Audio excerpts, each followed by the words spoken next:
Assalamualaikum warahmatullahi wabarakatuh. Ini merupakan pertemuan kelima dari mata kuliah analisis pangan, dan kali ini topik yang akan saya sampaikan yaitu tentang analisis kadar lemak. Di sini ada beberapa terminologi yang biasa digunakan. Jadi secara umum lemak itu kalau bahasa Inggrisnya kita kenal sebagai lipid. Nah, ada juga fat dan oil, atau kalau bahasa Indonesianya minyak dan lemak. Fat itu adalah lemak, terus oil itu adalah minyak. Nah, bedanya apa kedua ini? Jadi dia sama-sama termasuk dalam satu kategori besar, yaitu lipid. Kalau yang disebut fat atau lemak itu adalah lipid yang kalau pada suhu ruang dia berbentuk padatan, seperti lemak hewan gitu ya, tetelan itu lemak yang ada pada sapi misalnya, itu disebut fat atau lemak. Terus oil itu adalah lipid yang di suhu ruang berbentuk cair atau liquid.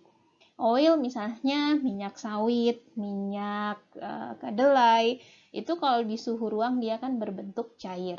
Nah, ini hanya terminologinya saja, review kembali karena ini juga sudah dijelaskan di kimia pangan.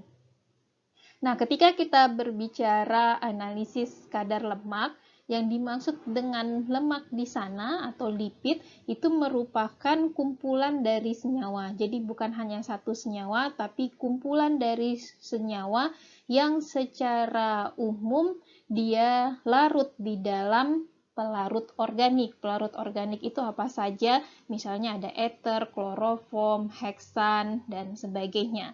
Jadi yang kita analisis di sini adalah senyawa-senyawa yang larut dalam pelarut organik tersebut.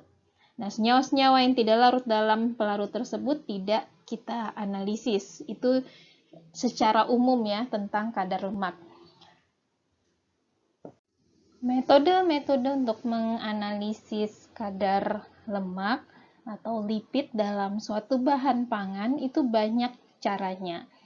Di sini kita akan membagi menjadi 3 grup secara umum, yaitu metode yang pertama adalah metode yang melibatkan solvent atau pelarut, jadi solvent extraction method. Yang kedua adalah masih metode ekstraksi, tapi kita tidak menggunakan pelarut di sini. Jadi disebut dengan non-solvent wet extraction methods. Terus yang ketiga, tidak menggunakan solvent juga, dan kalau yang pertama dan kedua ini jarang menggunakan instrumen. Jadi hanya menggunakan alat-alat gelas biasanya.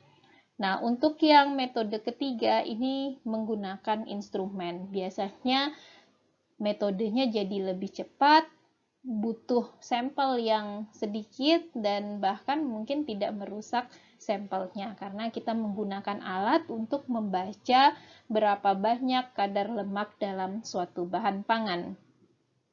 Namun demikian, karena instrumental method ini membutuhkan suatu peralatan atau instrumen modern, nah tidak semua laboratorium memilikinya.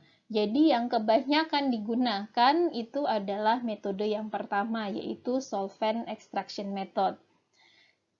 Di solvent extraction method itu ada beberapa kelemahan. Salah satunya yaitu menggunakan pelarut. Pelarut ini bisa bersifat beracun dan tidak baik untuk lingkungan, sehingga dicarilah metode yang lain, yaitu non-solvent wet extraction method.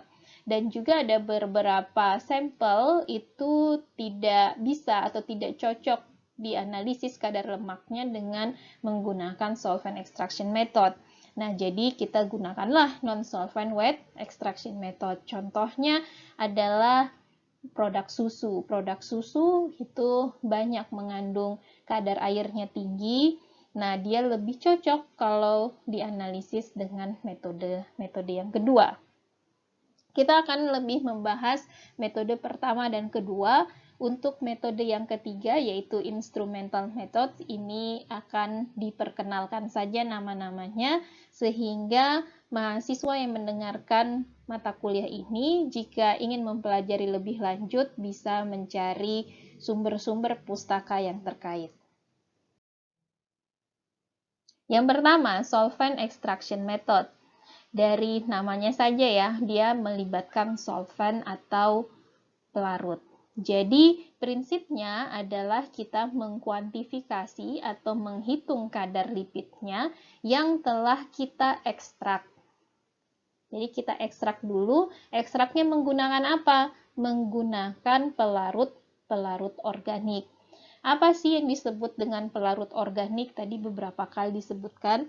Jadi kalau ada kata-kata organik dalam konteksnya, dalam ilmu kimia, itu ketika ada rantai ditandai dengan rantai karbon.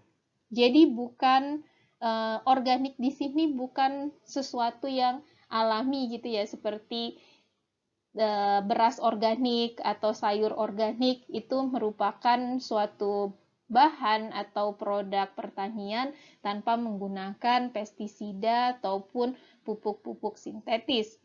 Nah, di sini konteks disebut dengan organik adalah senyawa yang memiliki rantai karbon. Nah, jadi ketika disebut pelarut organik, ini bisa saja sesuatu yang, atau malah memang umumnya adalah yang disintetis, dan itu merupakan senyawa-senyawa dengan mengandung rantai karbon. Oke, kembali lagi ke metode analisis kadar lemak untuk solvent extraction method. Jadi di sini prinsipnya kita mengkuantifikasi jumlah lemak setelah kita ekstrak dari bahan pangan tersebut dengan menggunakan pelarut organik. Untuk sampel preparation-nya, nah, ini penting untuk kita pastikan bahwa sampel kita itu tidak banyak mengandung air. Jadi, biasanya kita lakukan pre-drying atau pengeringan dulu sebelum dilakukan analisis. Kenapa kok kita ingin menghilangkan airnya? Karena untuk lebih mengefektifkan ekstraksi kita. Ingat, kita mengekstrak dengan pelarut organik. Pelarut organik itu bersifat nonpolar atau tidak suka air, karena yang mau kita ekstrak adalah minyak. Nah, kalau sampel kita atau produk pangan kita mengandung banyak air, itu nanti si pelarutnya sulit untuk mengekstrak atau terpenetrasi ke dalam produk pangan kita. Jadi dia hanya ada di permukaan saja karena di sana dihambat oleh adanya air. Si air membuat suatu lapisan yang tidak bisa dipenetrasi, yang tidak bisa ditembus oleh pelarut organik kita. Nah, untuk itu maka kita perlu mengeringkan atau menghilangkan air dari sampel produk pangan. Bagaimana mengeringkannya? Mengeringkannya bisa pakai oven ya, suhu 95 sampai 100 itu bisa mengeringkan. Tapi yang ideal atau yang direkomendasikan itu menggunakan vacuum oven, karena ingat pada pertemuan sebelumnya tentang analisis kadar air bahwa kalau kita mengeringkan di oven vakum, kita membutuhkan suhu yang lebih rendah dibandingkan menggunakan oven konvensional atau yang pada tekanan atmosfer. Nah, jadi dengan kita menggunakan suhu yang lebih rendah, kita akan mencegah terjadinya oksidasi dari senyawa lipid yang ada di bahan pangan. Dan juga dengan suhu yang rendah tersebut, kita juga mencegah terbentuknya kompleks antara lipid dengan protein maupun lipid dengan karbohidrat. Kenapa kok kita tidak mau terdapat kompleks ini? Jadi kalau di suhu tinggi bisa saja terjadi reaksi antara lipid dengan protein maupun lipid dengan karbohidrat. Nah, kalau terjadi reaksi ini, dia membentuk kompleks, senyawanya jadi lebih sulit untuk kita ekstrak. Terus yang kedua, setelah dikeringkan atau mungkin sebelum dikeringkan, terserah mau yang mana, yang lebih gampang dilakukan, yaitu particle size reduction atau pengecilan ukuran dari sampel kita. Ini akan memudahkan kita untuk mengekstrak. Kalau sampelnya masih besar ukurannya gitu ya, belum berbentuk bubuk, semakin kecil ukuran seperti bubuk akan lebih mudah kita mengekstrak lemaknya. Nah, tadi sudah disebutkan bahwa particle size reduction bisa saja di awal sebelum kita keringkan supaya pengeringannya lebih cepat. Karena ingat juga pertemuan sebelumnya untuk analisis kadar air, semakin besar luas permukaan atau semakin kecil ukuran partikel dari sampel, maka air akan lebih mudah menguap.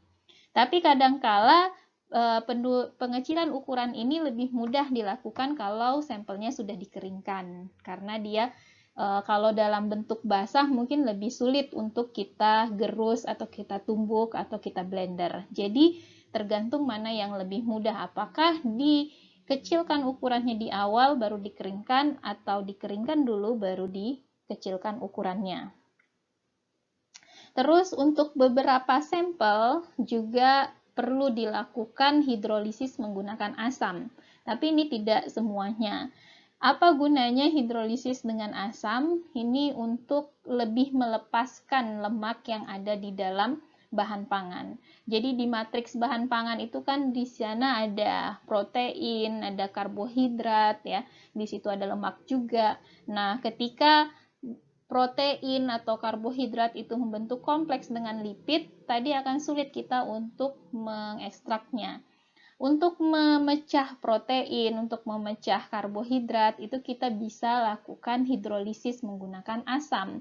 Sehingga nanti yang tertinggal adalah lemak yang akan lebih mudah untuk kita ekstrak menggunakan pelarut organik. Tapi tidak harus dilakukan, tidak semua sampel harus dilakukan hidrolisis dengan asam.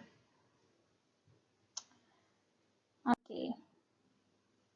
Nah, setelah itu, dari namanya solvent extraction menggunakan pelarut, nah berarti ada pertanyaan, pelarut yang mana yang akan kita gunakan? Nah, kita perlu memilih dari berbagai pelarut-pelarut organik tersebut, mana yang cocok untuk sampel kita. Nah, bagaimana memilihnya? Yang ideal itu adalah pelarut yang memiliki high solvent power untuk lipid. Artinya apa? Dia bisa melarutkan lipid dengan kuat atau mudah dia melarutkan lipid. Tapi dia mempunyai low or no solvent power for protein and carbohydrate. Artinya dia tidak punya kemampuan untuk melarutkan protein dan karbohidratnya rendah. Jadi spesifik untuk lemak. Dia bisa melarutkan lemak, kelarutannya dalam lemak lemak memiliki tingkat kelarutan yang tinggi dalam pelarut kita, tapi pelarut kita tidak bisa melarutkan protein dan karbohidrat, sehingga tidak ada protein dan karbohidrat yang terbawa pada ekstrak kita. Terus yang kedua, mudah untuk dievaporasi. Artinya apa? Kalau dia mudah dievaporasi, yaitu memiliki suhu titik didih yang rendah. Dan juga ketika dia dievaporasi, dia tidak meninggalkan residu apapun. Itu yang ideal. Kenapa kita perlu mengevaporasi dari si pelarut ini? Karena di akhir dari analisis kita ingin memisahkan antara lemak yang sudah kita ekstrak dengan pelarutnya. Nah, salah satu cara untuk memisahkan lemak dengan pelarutnya adalah kita evaporasi atau kita uapkan si pelarutnya. Nah, si pelarut akan lebih mudah menguap jika dia memiliki titik didih yang rendah. Jadi kita panaskan sedikit saja, lemaknya tidak menguap, masih tetap, tapi si pelarutnya menguap. Sehingga nanti terakhir yang tinggal hanya lemaknya saja yang bisa kita ukur. Terus ketiga, si pelarutnya juga idealnya itu non-flammable, artinya tidak mudah terbakar, tidak toksik atau tidak beracun, inexpensive, tidak mahal atau murah, dan non-hygroscopic, artinya tidak mudah menyerap air. Kalau dia menyerap air akan susah lagi nanti kita analisisnya, karena yang terbawa tidak hanya lemaknya tapi juga cairan. maksudnya air maupun uap air gitu. Nah, tapi yang ketiga ini agak sulit untuk didapatkan, terutama jika kita menggunakan pelarut organik. Karena biasanya pelarut organik itu ya non flammable, artinya dia mudah terbakar. Seperti heksan, ether, itu dia mudah terbakar. Dan juga biasanya pelarut organik itu juga bersifat beracun, baik dalam bentuk cairannya maupun dalam bentuk uapnya. Kalau yang murah banyak saya rasa seperti heksan itu relatif cukup murah dibandingkan dengan pelarut-pelarut yang lain. Jadi dua ini kalau kita menggunakan pelarut organik sulit untuk didapatkan. Nah, yang sering digunakan sebagai pelarut itu dalam metode ini yaitu ethyl ether, petroleum ether, pentan, heksan, dan pelarut organik lainnya. Nah, biasa juga kita kombinasikan antara 2 atau 3 pelarut supaya ekstraknya lebih efisien. Untuk solvent extraction method sendiri itu ada beberapa metode analisisnya yang tergolong dalam kelompok yang pertama ini. Kita akan bahas 3 metode di sini. Yang pertama yaitu continuous solvent extraction method atau biasa dikenal dengan goldfish method. Di metode ini, si ekstraksi dengan menggunakan pelarut itu terjadi secara kontinu atau terus-menerus. Gambar di kanan ini menunjukkan alat yang digunakan ya dalam goldfish method ini. Yang pertama di sini ada yang disebut dengan timbel atau selongsongnya ya, terbuat dari keramik. Nah, ini yang saya beri warna kuning ini, itu adalah timbelnya atau keramik yang mempunyai pori-pori. Jadi di sampelnya dimasukkan ke dalam timbel tersebut. Terus yang kedua, yang penting itu adalah juga ini yang di bagian bawahnya atau disebut dengan boiling flask atau bisa juga kita bilang beaker atau kita bilang gelas piala, tergantung apa gelas yang digunakan. Intinya adalah di sini ada suatu gelas yang mengandung pelarut organiknya dan ditempatkan di atas suatu pemanas. Terus yang ketiga, di sini ada kondensor. Kondensor yang dialirkan dengan air dingin sehingga si pelarut yang kita panaskan tadi yang menguap, dia akan kembali jatuh ke bawah dalam bentuk liquid atau cairan. Nah, jadi prinsipnya adalah si pelarut dimasukkan ke dalam tadi gelas yang di bawah ini, terus sampel dimasukkan ke dalam suatu timbel keramik yang berpori-pori. Nah, terus si timbel ini direndamlah di dalam pelarut tersebut. Nah, di pelarut ini untuk mempercepat terjadinya ekstraksi, maka pelarut dipanaskan. Nah, ketika dipanaskan, maka pelarut akan sedikit demi sedikit akan menguap. Supaya dia tidak hilang atau habis, maka dibuatlah suatu kondensor di atasnya. Nah, nanti ketika dia menguap, mendingin di kondensor, jatuh kembali sebagai suatu cairan. Nah, begitu terus kira-kira sekitar 4 jam. Nah, setelah 4 jam, maka nanti si sampelnya diangkat. Ini gambar yang kedua ya. Sampelnya diangkat. Nah, warna pelarutnya sudah berubah karena sekarang mengandung lemak yang ada di sampelnya. Jadi lemak yang ada di sampel terekstrak di dalam pelarut. Nah, sampai di sini kita bisa menghitung berapa total kadar lemaknya. Total kadar lemak bisa dihitung dari perubahan berat sampelnya. Ini kan tadinya dia ada lemaknya, sekarang lemaknya hilang masuk ke dalam pelarut, maka pasti berat dari sampelnya akan berubah. Nah, perubahan dari berat sampel itu bisa menunjukkan kadar lemak.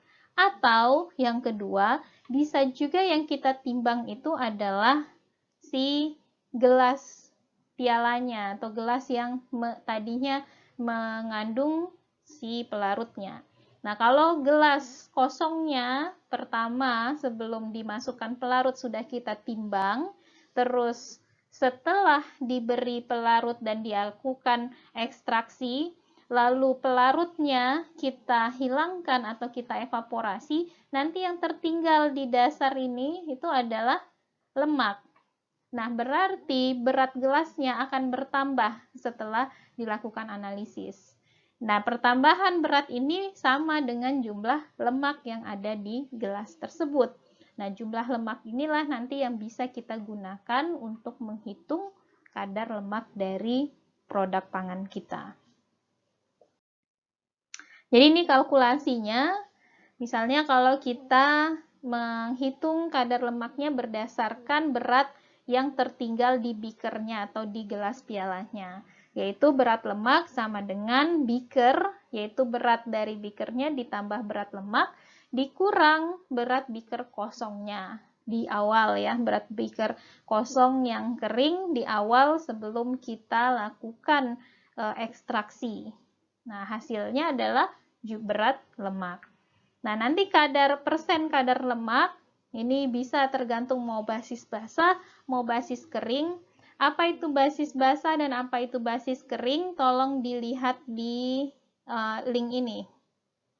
Di sini dijelaskan apa itu basis basah, apa itu basis kering, bagaimana menghitungnya yang secara lebih detail. Secara singkatnya, basis basah itu adalah kalau pembaginya, namanya persen kan pasti ada pembagi. Nah, pembaginya itu kalau basis basah adalah berat sampel utuh.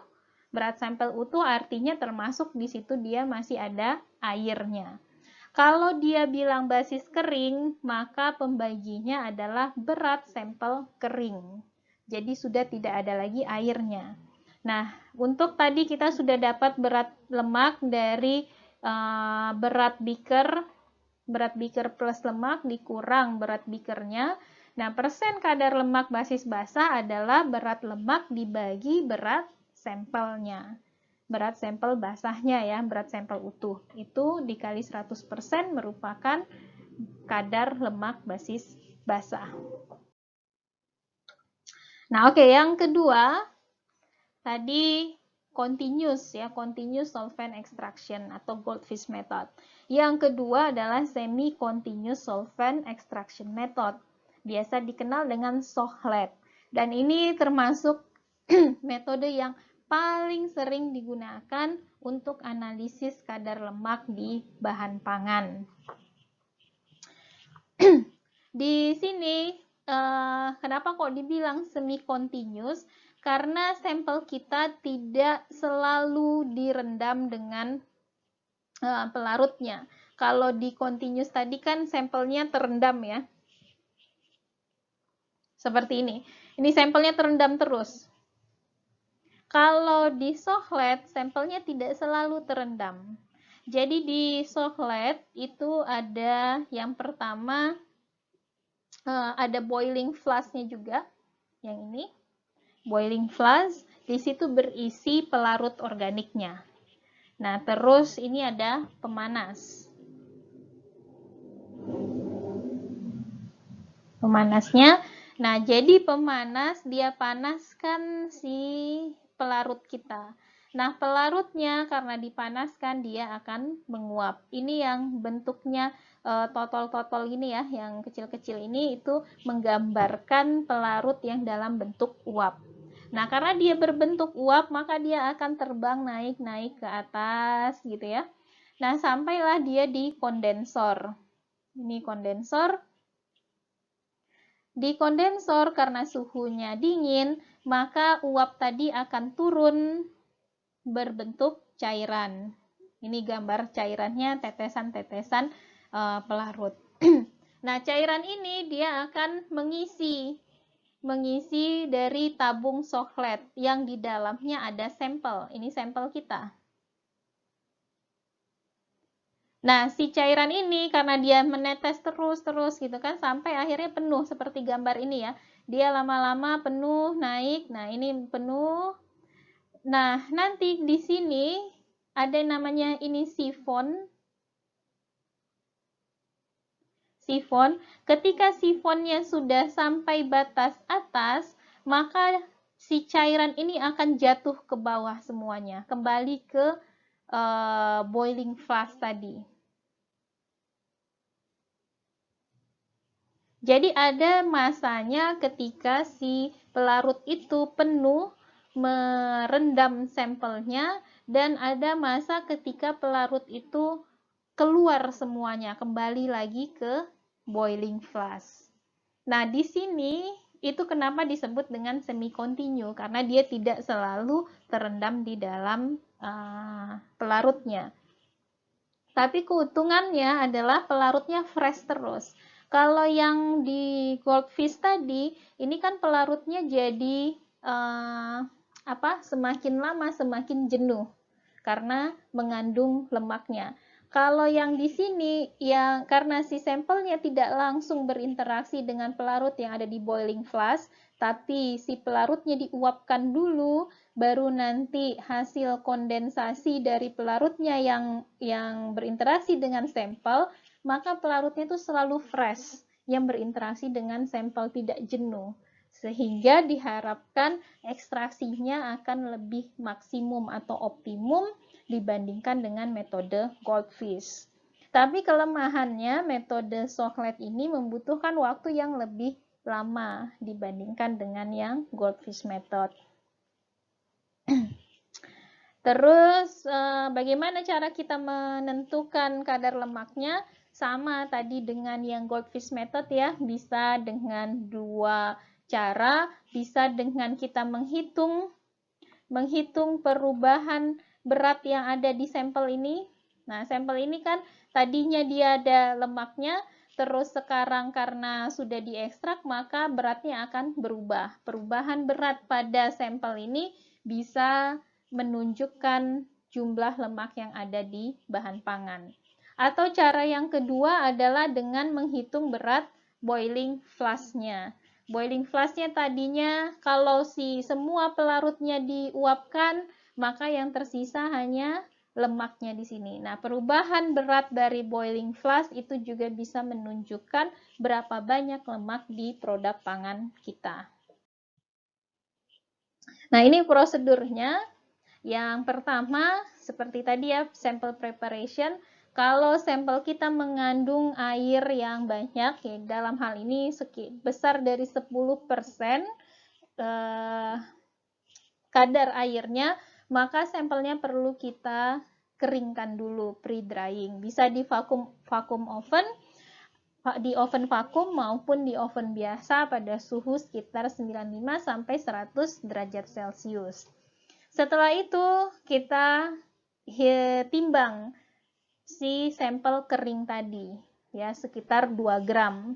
Kita timbang sekitar 2 gram terus masukkan ke dalam timbel atau yang ini wadah tempat sampelnya, timbel maupun ini dalam bisa bentuknya keramik, bisa bentuknya seperti kertas saring gitu ya. Tergantung dari yang tersedia di laboratorium. Terus setelah itu kita timbang si boiling flask-nya. Nah, ini kalau kita mau menghitung kadar lemaknya berdasarkan lemak yang tertinggal di boiling flask. Jadi harus kita hitung dulu ini beratnya berapa. Berat boiling flask yang sudah dikeringkan. Jadi jangan yang basah, jangan mengandung pelarut.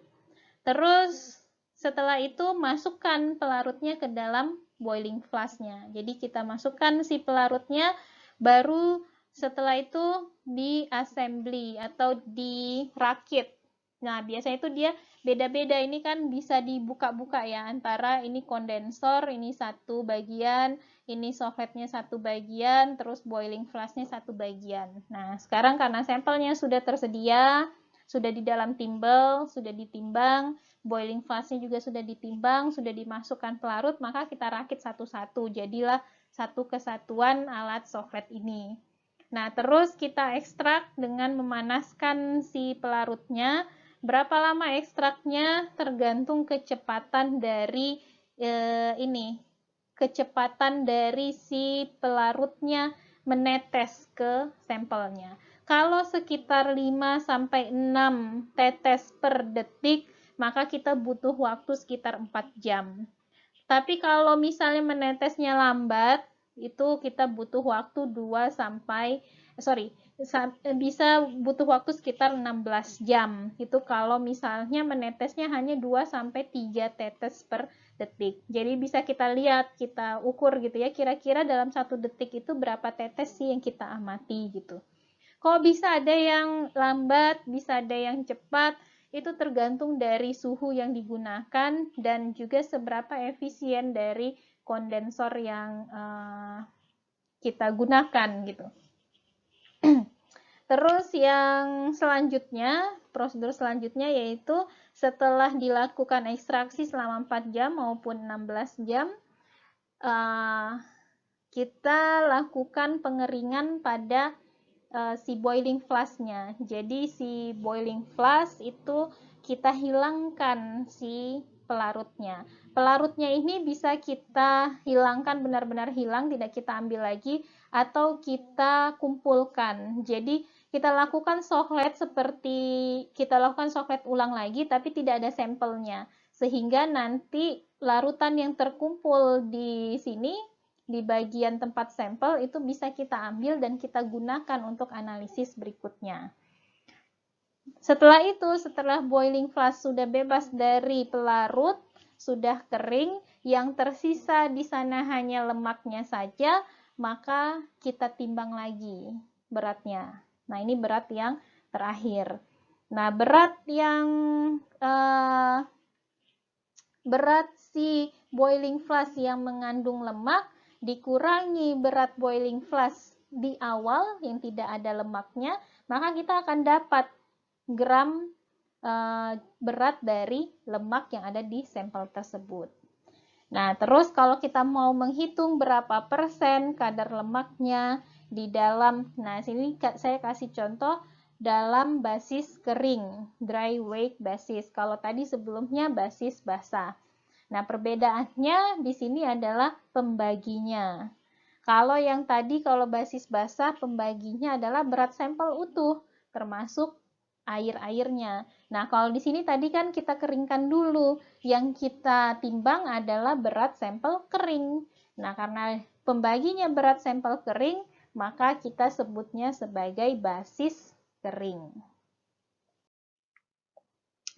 Oke, yang ketiga, yang terakhir untuk contoh metode solvent extraction, yaitu supercritical fluid extraction atau SFE method. Jadi SFE ini kita tidak menggunakan pelarut organik seperti heksan, ether, petroleum ether gitu ya, tapi kita menggunakan CO2. Nah, di sini ini lebih eco-friendly gitu ya, karena tadi si heksan, petroleum ether itu kan tidak baik untuk lingkungan dan juga mudah terbakar. Nah, kita gunakan pelarut yang lebih baik untuk lingkungan, yaitu menggunakan karbon dioksida. Karbon dioksida ketika kita atur tekanannya pada kondisi superkritikal, dia akan berbentuk cairan. Jadi CO2, ingat bahwa semua senyawa itu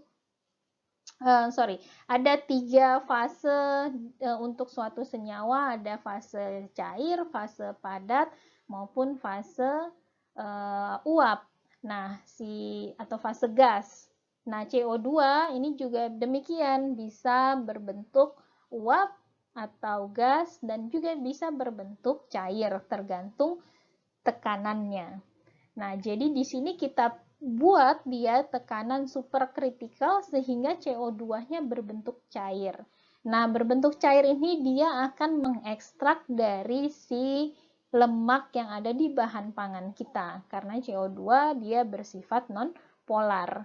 Nah, setelah dia ekstraksi lemak, kita kembalikan lagi tekanannya ke tekanan atmosfer. Kalau dia kembali ke tekanan atmosfer, CO2-nya menjadi gas. Kalau dia menjadi gas, maka dia menguap. Yang tertinggal adalah lemaknya. Nah, dengan cara yang sama dengan sohlet maupun goldfish, kita bisa menentukan berapa banyak lemak yang terekstrak, sehingga kita bisa menentukan kadar lemak dari bahan pangan tersebut. Jadi keuntungan dari SFI ini adalah kita tidak perlu menggunakan pelarut yang berbahaya. Berbahaya dari segi kalau kita hirup tadi ya, heksan, ether itu tidak boleh dihirup karena dia bisa merusak saluran pernafasan dan juga tidak baik untuk lingkungan dibandingkan dengan CO2. Terus yang kedua, keunggulannya adalah bisa dilakukan dengan waktu yang lebih cepat dibandingkan kedua metode sebelumnya. Oke, demikian untuk yang solvent extraction methods. Nah, yang kedua, ini kelompok yang kedua yaitu non-solvent wet extraction methods. Jadi dia tidak menggunakan pelarut, tapi ekstraksinya tetap dilakukan. Jadi dia tetap melakukan ekstraksi tapi tidak menggunakan pelarut organik. Yang pertama yaitu Babcock method. Nah, Babcock method ini untuk lebih spesifik gitu ya, lebih sering digunakan untuk menghitung atau menentukan kadar lemak dari susu. Jadi ini alatnya, ini Babcock method ya. Jadi si milk sampel atau susu itu kita pipet, kita masukkan ke dalam si botol Babcock ini sekitar 17,6 ml. Terus ditambahkan H2SO4. Jadi tidak digunakan pelarut organik. Kita menambahkan di sini H2SO4.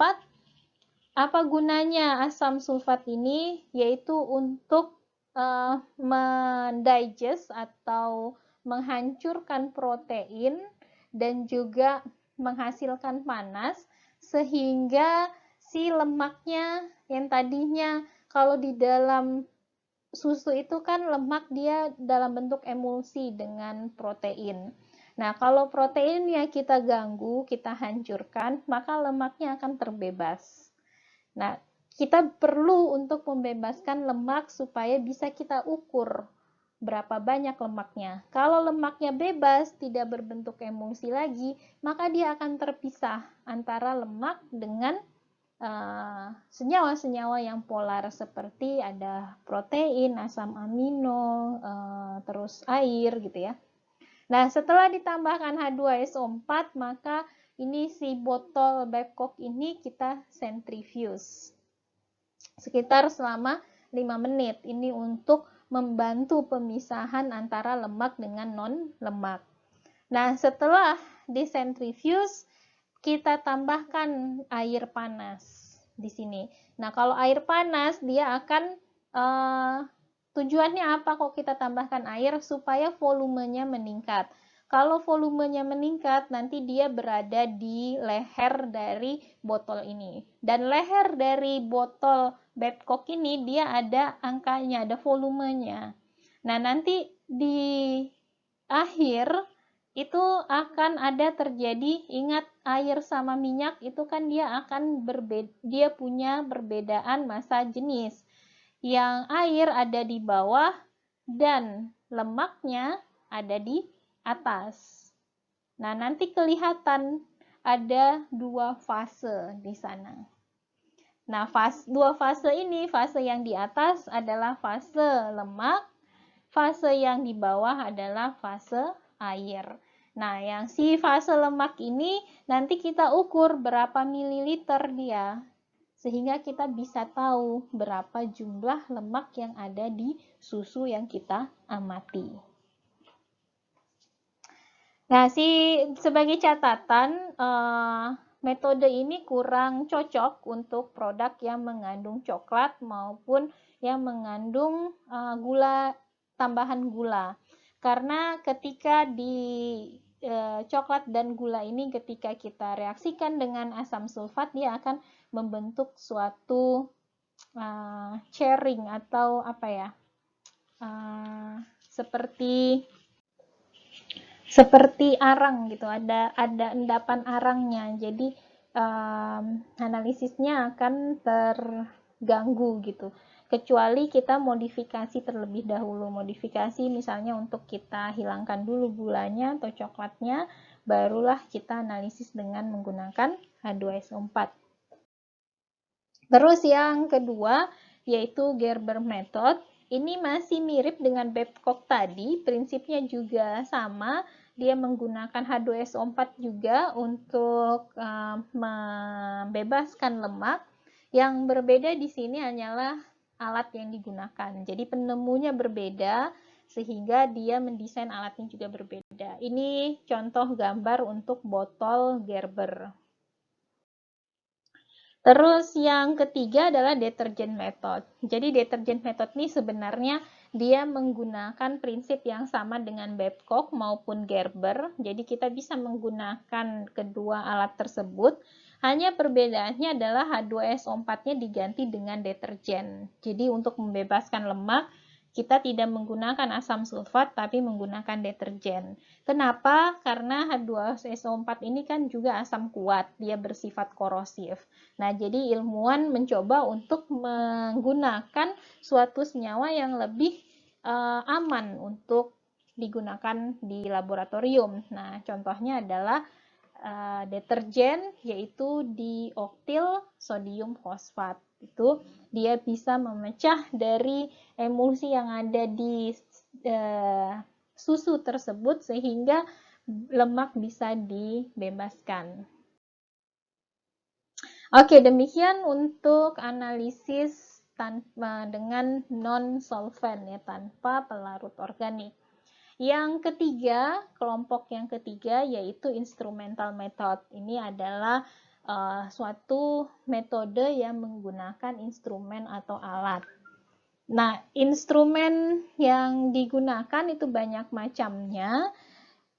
Keuntungannya adalah dia itu bersifat cepat, non-destruktif. Artinya non-destruktif adalah sampelnya tidak rusak. Kalau tadi kan sampel seperti susu dicampur H2SO4, kita akan kehilangan sampel, tidak mungkin bisa digunakan untuk analisis yang lain. Nah, ada beberapa sampel yang mungkin kita punyanya terbatas. Terus kita tidak hanya ingin menganalisis kadar lemaknya saja, kita juga mau analisis yang lain.